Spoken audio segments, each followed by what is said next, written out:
And we are online, waiting for green lights everywhere. There's that. And we're on.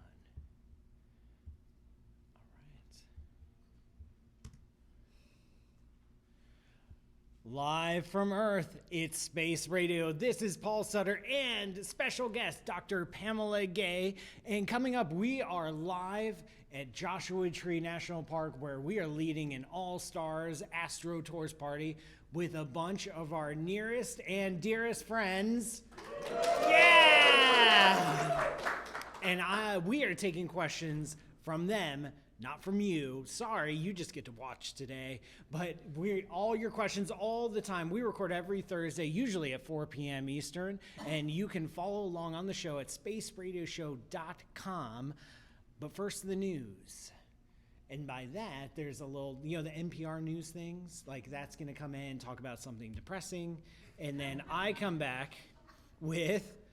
So a bunch of people died, there was a genocide, and then, hello, space fans, welcome to Space Radio. I'm Paul Sutter, astrophysicist at Ohio State, and for the next half hour, your agent to the stars. I got an exciting show for you today on Space Radio, where I'm live with Dr. Pamela Gay of Astronomy Cast fame and fortune.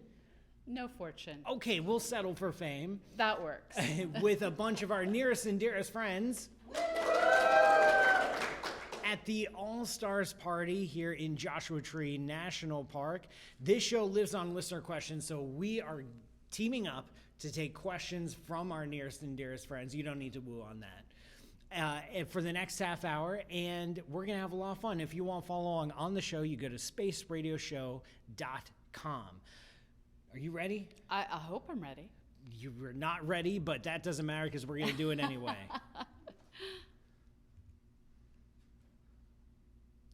Before we start taking questions, though, first, why don't you introduce yourself? Who are you? Why are you here?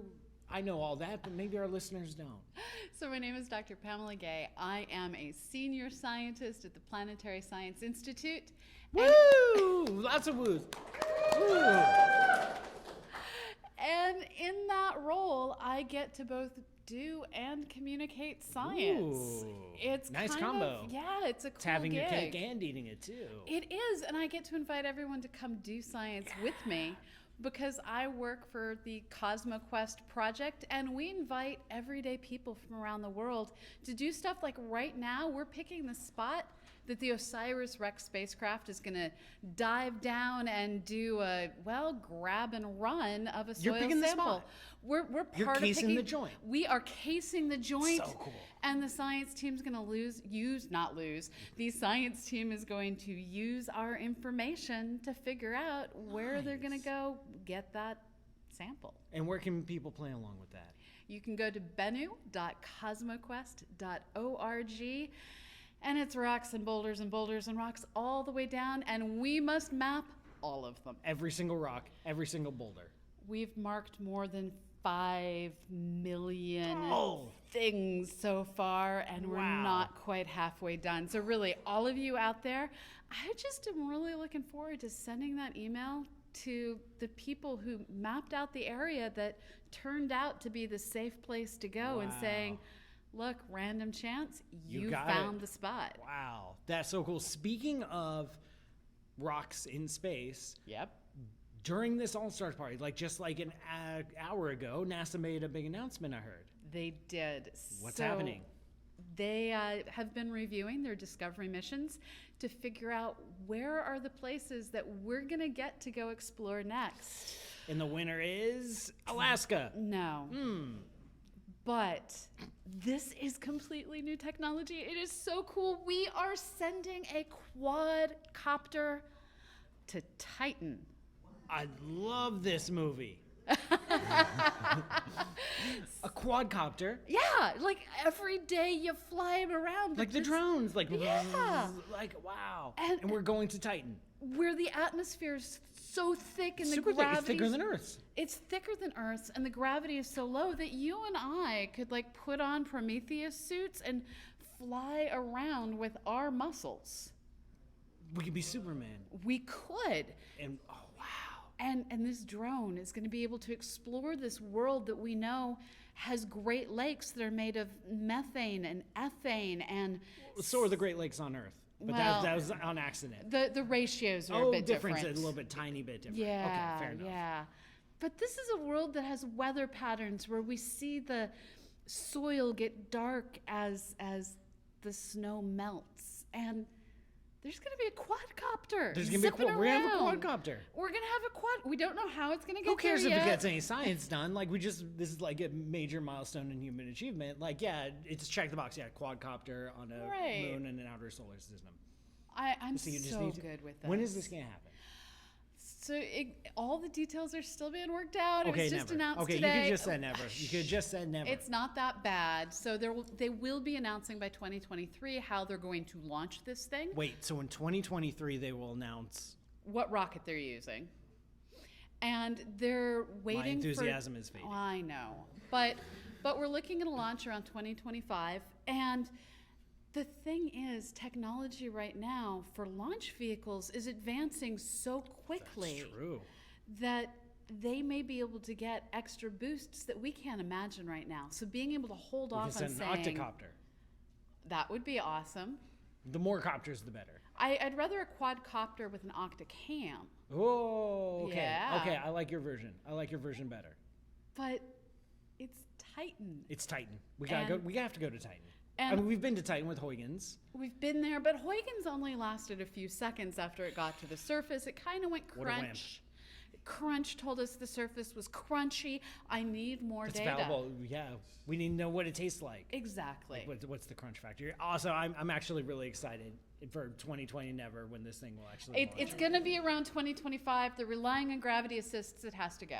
Oh, it's going. It's done. Okay, very cool. So we're going to start taking questions from the audience. Are you guys curious? Yep. Yeah. All right. Raise it. Boom. Who are you and where are you from and what's your question? I'm Jim from St. Louis, and my question is, can another planet form from the material in the asteroid belt? No. No. So the amount of material out in the asteroid belt is actually less material than our own moon already has. And to get our moon, you needed all of that material to be splashed into a orbit of Earth-sized volume of space. Now, all that material out in the asteroid belt, it's spread out so that unless you're standing on a binary asteroid like Ida and Dactyl, as you look out into space, you're not going to be able to see any nearby asteroids. And the likelihood that they're gravitationally going to glom onto each other and form into a smaller than the moon-sized object is zero. They are... Well, if we did it on purpose. Well... If we lassoed asteroids. So here's the thing to think about. If you set loose like 100 kids running in circles around a track, they're going to be able to grab onto each other and form groups. Yes. Now, if you make those groups like lock elbows and keep running to try and grab more and more kids, you're eventually going to end up with these clumps of like 10 kids here, 10 kids there. Which is exactly the asteroid belt. It's exactly the asteroid belt. And those kids can never catch up to each other because human beings... Because they're kids. Yeah, and asteroids. And they're asteroids. Right. So try this experiment. You're going to get stuck, and it turns out what's left over stays left over. All right. So sorry, your asteroid turning into planet dreams have been duly crushed. It's a thing. I'm very sorry. What else? We got time for lots more questions. Go for it. Ron from Tucson. And we talked about this a little bit last time. If you two could comment more on the importance or the lack of importance of a magnetosphere. Ooh, magnetospheres. In terms of life, importance of magnetospheres in terms of life, not just the importance for, okay, importance for life. Like the Earth has this surprisingly strong magnetic field. Like for the inner rocky planets, like we've got a really, really nice magnetic field. And it really helps. This is all true. And we don't yet know Venus's total magnetic thing. Right, it's got this weird mechanism where like the solar wind interacts with the atmosphere and kind of sort of half makes a magnetic field when it feels like it. But Earth is totally unique in having this power, self-driven, self-motivated magnetic field that bends incoming high-energy particles that would like to destroy our DNA because the universe is trying to kill us. All the time. All the time.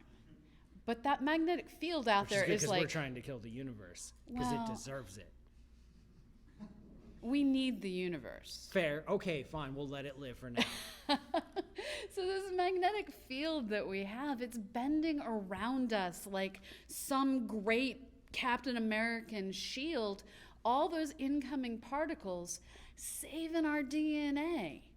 Now, get rid of that, and those particles are going to do two terrible things. Some of them are going to make it to the Earth, hit the molecules in your body, break those molecules apart, leaving your body going, I needed that. I needed that DNA. Yeah. I was going to copy that. Yeah, and this is how you sometimes get cancer. Yeah, a certain percentage of all cancers are... cosmic rays. Yeah. That make the high energy stuff that blasts through our magnetic field, blasts through our atmosphere, and hits the ground anyway. And the other thing is this problem known as conservation of momentum. So when those high energy particles hit oxygen, nitrogen, other atoms in our atmosphere that we like and sometimes breathe, they can knock them away. Mars has like very, very little atmosphere because the sun is just like, nope, I'm gonna blow that away. Yeah. Like when you're blown on a dandelion. Right, but the atmosphere. That's critical. Well, maybe it's not critical for life because the icy moons. This is true. So you need a way to get the chemicals needed for life into your body. And even here on Earth, not everything breathes like we do. True. You have, did you know that turtles can breathe through their butt? I don't know if I wanted to know this, but now I can't avoid knowing this. Every time I see a turtle, I'm going to...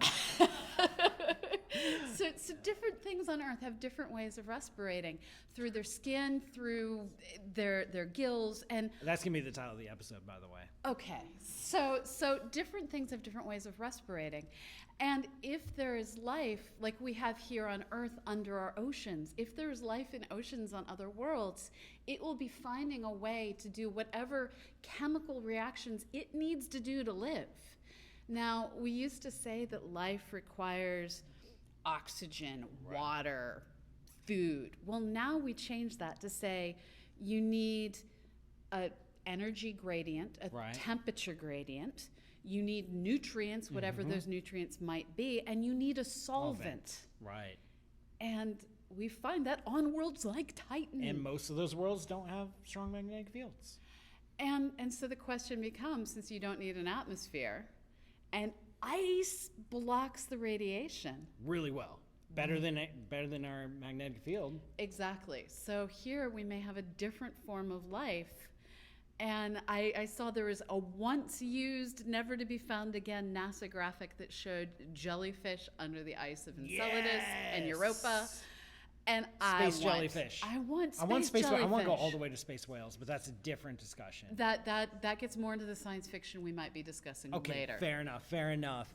We're going to take a quick break, folks. I'm Paul Sutter, and you are? Dr. Pamela Gay. And this is Space Radio. This show is brought to you by you. Go to patreon.com/PMSutter to learn how you can support the show. And how can people support CosmoQuest? We also have a Patreon, so check us out at patreon.com/CosmoQuestX. Do it, and I'll see you after the break. All right. You guys feeling good? You guys tired? It's the middle of the afternoon? No, you get... It's almost siesta time. It's not, it's staying in. That's getting broadcast. That's going to be on the teaser. So while we're on break, I can fill... So turtles will mostly bury themselves in the mud for the winter, and they kind of leave their tail sticking out, and they respirate through their butt. Some turtles. The soft shells. Terrapins also do.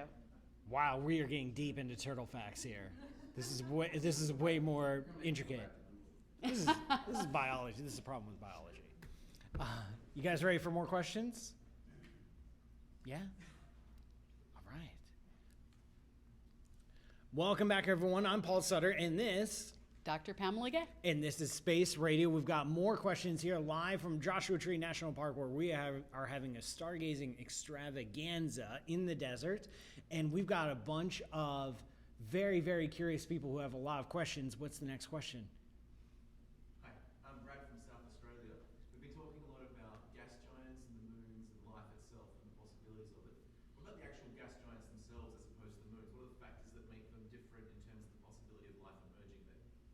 Ooh, very cool question. Brad from South Australia is asking, we've been talking about the moons and the icy moons and potential for life. What about the gas giants themselves? I mean, they're large. They've got lots of stuff. The issue that we run into with these large gas giants is they're mostly made of things like hydrogen and helium, and those don't form the density of rich organic molecules that life likes to have. You and I, we're made of mostly carbon with bits of metals and complex atoms. There's iron in us. And all of these things don't necessarily hang out in the atmosphere of something like Jupiter. Sure, there are organics. This is why we have a great red spot that is red. We find ammonia and all these other molecules, but it's not the bread and butter of these atmospheres. So the probability that you're going to get enough of these complex molecules together to start to form complex life that can find more molecules to build more life. To eat. Yeah, it's just all a little bit too diluted. But they are denser in their cores. There's more interesting materials in the cores, but the cores of the giant planets are just plain weird. They're weird and they're high density, and so this is where you start going, just how dense can life get? And I'm not talking about that guy you made fun of in math class. I'm talking about the kind of density that creates diamonds in the atmospheres of planets. That's pretty dense. Or like strange exotic states of metallic hydrogen. Right. Like supported by quantum mechanics rather than pressure. Like it's... And it's generating its own heat because it can. Because it feels like it. Yeah. Yeah. So probably not, but there's some amazing science fiction out there. And so, you know, if a science fiction author wants to make this stuff up, I'm good, but scientists are probably not going to find it in reality. So sorry, probably no life in the gas giant planets themselves. Any other questions? What are you guys curious about? Go for it. Who are you? Where are you from? You were talking about a solvent as being required, and could something as exotic as liquid nitrogen? All right, Boris. Yeah. Boris from Seattle is asking about solvents. Like here on Earth, water is the solvent. It's a great solvent. It's a great place to do life. Places like Titan have these like hydrocarbon lakes that might be an interesting place to have life. What about something weirder? Well, when you start looking at things like pure nitrogen, I'm trying to remember in my head what its chemical properties are, and I can't, and chemistry isn't totally my best thing in the whole wide world. I can't think of an example of any time that you use even like nitrogen gas to make new molecules. Nitrogen, that just isn't... Nitrogen likes to just stay with nitrogen. It buddies up. It's kind of boring that way, but when we start looking at worlds like Titan, we start finding things like methane, which is happy to dissolve stuff.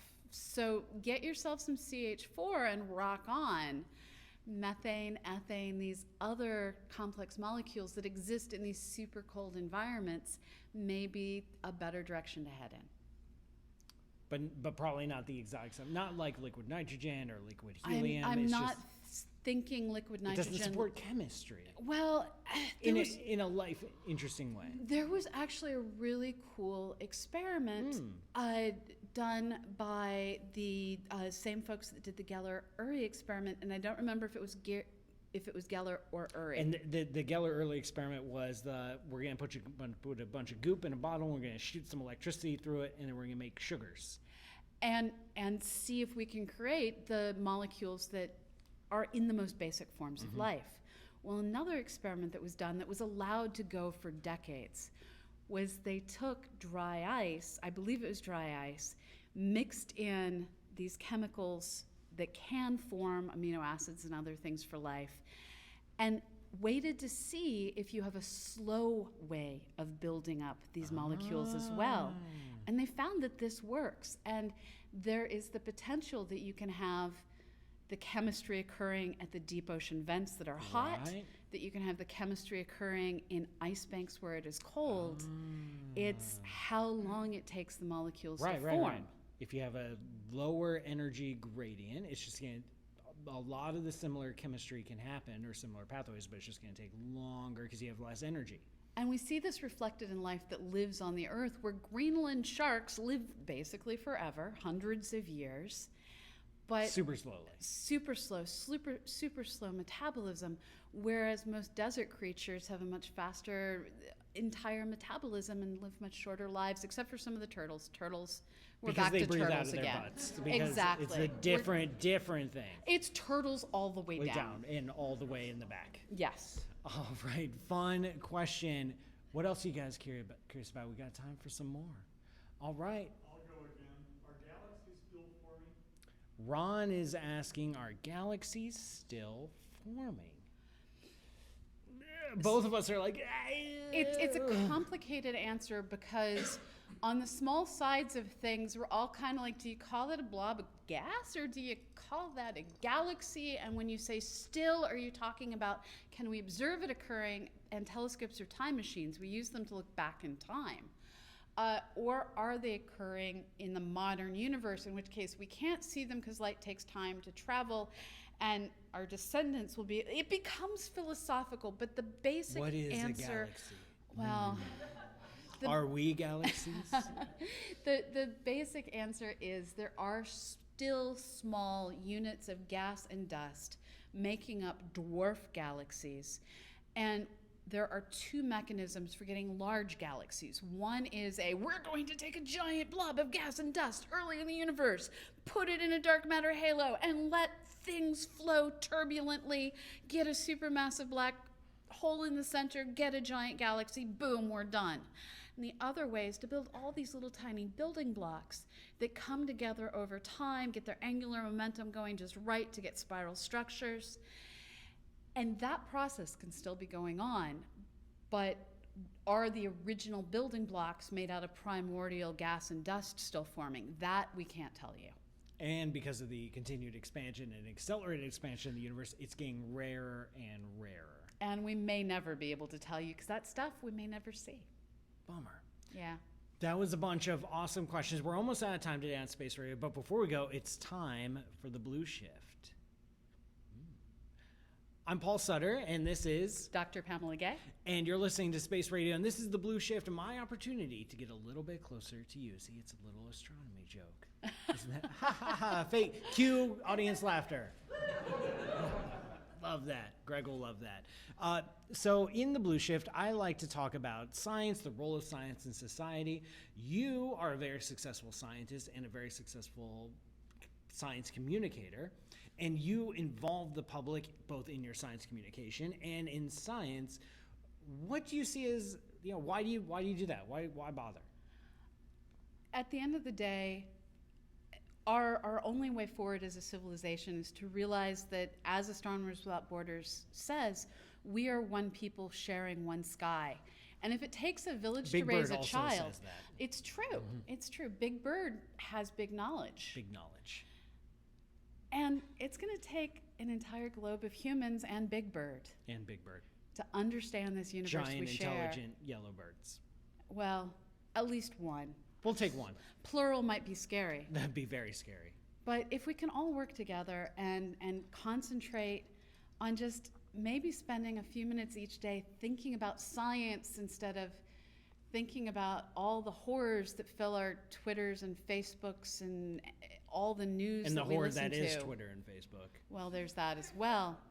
But if we can use that time instead to mark rocks, mark boulders, and learn to understand why what we're seeing is so amazing and cool, the world's going to be better. I believe it too. We can make the world a better place. Big Bird said that too. I watch a lot of Sesame Street. I approve. I don't have kids. I approve. just watch Sesame Street. I stuff. Why are you guys personally- laughing? Yeah, Oscar the Grouch and Cookie Monster, I feel like they could be my dads. They might be. And unfortunately, this broadcast is almost done. Huge thank you to Dr. Pamela Gay for joining me on this very special episode. And huge thanks to our live audience, our Astro Tour dearest friends and family. Here comes the woo. Woo! And I'm Paul Sutter, and this show is brought to you by the Ohio State University Department of Astronomy. Learn more at astronomy.osu.edu.